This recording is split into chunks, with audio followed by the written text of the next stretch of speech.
क्या आप जानते हैं कि बलराम जी ने अपनी पत्नी को समुद्र में क्यों छोड़ दिया था?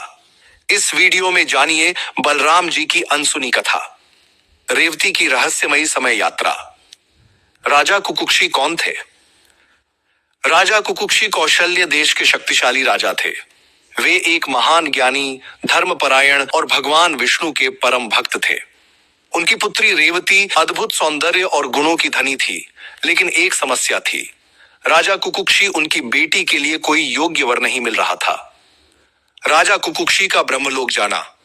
राजा कुकुक्षी ने सोचा कि पृथ्वी पर कोई भी योग्य वर नहीं है, इसलिए वे अपनी पुत्री को लेकर सीधे ब्रह्मलोक चले गए, जहां स्वयं ब्रह्मा जी विराजमान थे। उनका उद्देश्य ब्रह्मा जी से सलाह लेना था कि रेवती के लिए सबसे उपयुक्त वर कौन होगा। ब्रह्मलोक तक पहुंचने में उन्हें समय का आभास नहीं हुआ, क्योंकि वे दिव्य मार्ग से गए थे। ब्रह्मलोक में पहुंचकर उन्होंने ब्रह्मा जी को प्रणाम किया और अपनी समस्या बताई। ब्रह्मा जी का रहस्यमयी उत्तर। जब ने अपनी समस्या रखी, तब ब्रह्मा जी मुस्कुराए और कहा, राजन, जब तुम यहां आए थे तब पृथ्वी पर द्वापर युग प्रारंभ हो रहा था, लेकिन ब्रह्मलोक में तुम्हारे कुछ क्षण बिताने के दौरान पृथ्वी पर हजारों वर्ष बीत चुके हैं। सब राजा कुकुक्षी ने पूछा, ऐसा क्यों प्रभु? तब ब्रह्मादेव ने कहा, हे राजन, पृथ्वी लोक में और ब्रह्मलोक में समय बहुत अलग है। ब्रह्मलोक का 1 वर्ष और पृथ्वी लोक का 4.32 अरब वर्ष के बराबर होता है।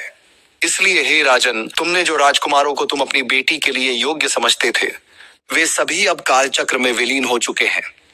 राजा कुकुक्षी आश्चर्यचकित रह गए। उन्होंने तो केवल कुछ क्षण ही ब्रह्मलोक में बिताए थे, लेकिन पृथ्वी पर युगों का परिवर्तन हो चुका था। कुकुक्षी और रेवती की पृथ्वी पर वापसी। ब्रह्मा जी ने उन्हें सलाह दी, अब वे बलराम जी के पास जाएं, जो कि श्री कृष्ण के बड़े भाई और स्वयं शेषनाग के अवतार थे। वे ही रेवती के योग्य वर होंगे। राजा कुकुक्षी और रेवती तुरंत पृथ्वी पर लौटे, लेकिन यहाँ का दृश्य पूरी तरह बदल चुका था। उनके राजमहल, राज्य और परिचित लोग सब समाप्त हो चुके थे। अब यहाँ द्वापर युग का अंत हो रहा था और भगवान कृष्ण व बलराम पृथ्वी पर अवतार लेकर लीला कर रहे थे।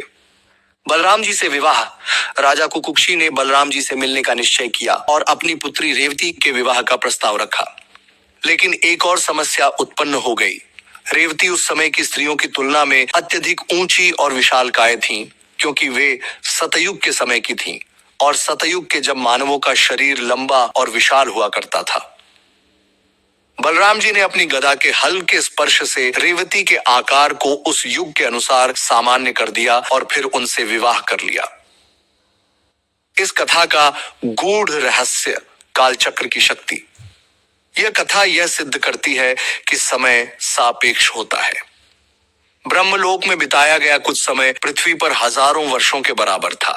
यह दर्शाता है कि पौराणिक काल में भी समय यात्रा और समय की सापेक्षता को समझा गया था। रोचक तथ्य। ब्रह्मलोक में एक दिन पृथ्वी पर 4.32 अरब वर्ष। जब राजा कुकुक्षी ब्रह्मलोक गए, तब पृथ्वी पर द्वापर युग था और लौटे तो कलयुग का प्रारंभ हो रहा था। तो दोस्तों, रेवती ही एकमात्र ऐसी स्त्री हैं जिनका विवाह श्री हरि के दोनों अवतारों से हुआ। बलराम जी स्वयं शेषनाग के अवतार थे और श्री कृष्ण विष्णु के। तो दोस्तों, क्या यह संकेत करता है कि हमारे शास्त्रों में समय यात्रा क्या प्राचीन भारत में काल चक्र को समझने की गहरी दृष्टि थी? अगर ये वीडियो आपको रोचक लगे तो कृपया वीडियो को लाइक करें, चैनल को सब्सक्राइब करें, ताकि हमारी इसी तरह रहस्यमयी कहानी आप तब मिलती रहे, और कमेंट में बताएं कि आपको ये कहानी कैसी लगी।